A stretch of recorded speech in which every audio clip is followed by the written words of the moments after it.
Hi guys, welcome to our YouTube channel প্রবাসের সংসার ব্লগে। আজকে আমি তোমাদের সঙ্গে আবার একটা নতুন ভিডিও নিয়ে চলে এসেছি। তো চলো পুরো ভিডিওটা দেখতে থাকো। তো আজকে মকর সংক্রান্তি। তো প্রথমেই ভিডিওটা শুরু করার আগে সবাইকেই জানাই শুভ মকর সংক্রান্তি। তো চলো ভিডিওটা এবারে শুরু করা যাক। তো আজকে মকর সংক্রান্তির জন্য আমাদের বাড়িতে পুজো হয়। তো আমাদের বাড়িতে শীতলা ঠাকুর হয়, যার কারণে পুজো হয়, যার জন্য আমাদের বাড়িতে মকরটা করা হয়। ওই জন্য দেখো সকাল সকাল নারকেল কুড়তে বসে পড়েছিলাম। তো এখানে বাবা মকরটা করেছিল, আমি এখানে কিছু ফল টল কাটাকুটি করে দিচ্ছিলাম। এই যে দেখো আমি এখানে শাক আলু ছাড়াচ্ছিলাম, তারপরে নানা রকম ফল ছিল। তো আজকে আমি সারাদিন ভিডিও দিতে পারিনি, এই কারণেই। অনেক বাড়িতে একটা পুজো অর্চনা হলে তো জানোই কেমন কাজটা থাকে।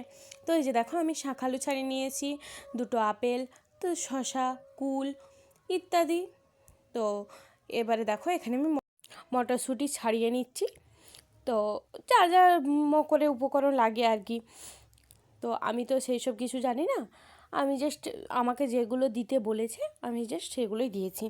এখানে আমি কিছুটা মটরশুঁটি ছাড়িয়ে নিচ্ছি, আর এরপরে আরও যা যা ফল আছে সব কেটে নেব। তো এই যে দেখো মা এখানে চাল গুঁড়ি লাগে, তো এখানে মা বাদশাভোগ চাল নিয়েছে এবং বাদশাভোগ চালের গুঁড়িটা এখানে ছেঁকে নিচ্ছে, মানে সরি ছেঁকে না, চেলে নিচ্ছে। তো দেখো ঠিকঠাকভাবে তেমন একটা গুঁড়িটা হচ্ছিলো না, কারণ মা মিক্সিতে কুটেছিল আর চালাটাও তেমনভাবে ঠিক চালা যাচ্ছিল না। তো এরপরে মা আবার ওগুলোকে মিক্সিতে দিয়েছিল, কিছুটা বার করেছিল এবং অন্য চালাতে করে চেলে নিচ্ছিল। এই যে দেখো এরপরে বাকিগুলো দিয়ে এবারে ভালো করে ভেঙে নিচ্ছিল আর সাথে চেলেও নিচ্ছিল। তো দেখতে থাকো পুরো ভিডিওটা।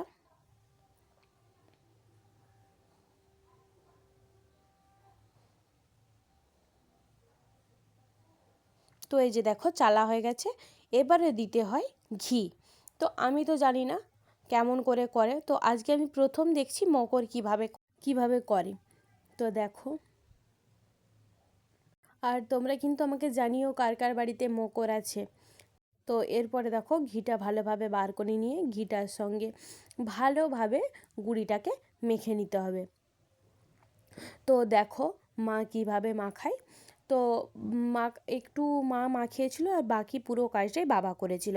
তো তোমরা দেখতেই পাবে, তো তোমরা পুরো ভিডিওটা দেখতে থাকো। এই যে দেখো বাবা এখানে কলা কুড়ে নিচ্ছিল, কারণ অনেক ফল কুচিয়েও দেয় আর অনেক ফল কুড়েও দেয়, তার জন্য ওই জন্য দুটো করে শসা, তারপরে শাকালু, আপেল নিয়েছিল।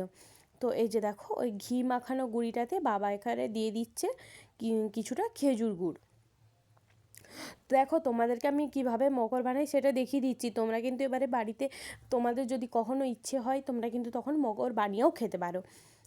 হ্যাঁ, পুজোর মতো এরকম টেস্ট হবে না, কিন্তু খেতে তো পারবে। তো তার জন্য তোমাদেরকে পুরো ভিডিওটা দেখতে হবে।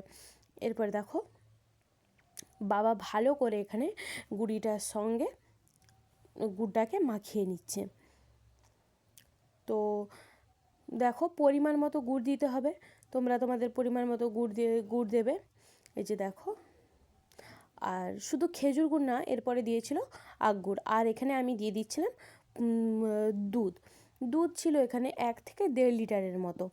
তো তোমরা তোমাদের পরিমাণ মতো দেবে। এই যে দেখো আমি এখানে দুধটা একদম ঢেলে দিয়েছি। এই যে দেখো বাবা এখানে এটা আখ গুড় দিয়ে ভালো করে গুলিয়ে নিচ্ছে।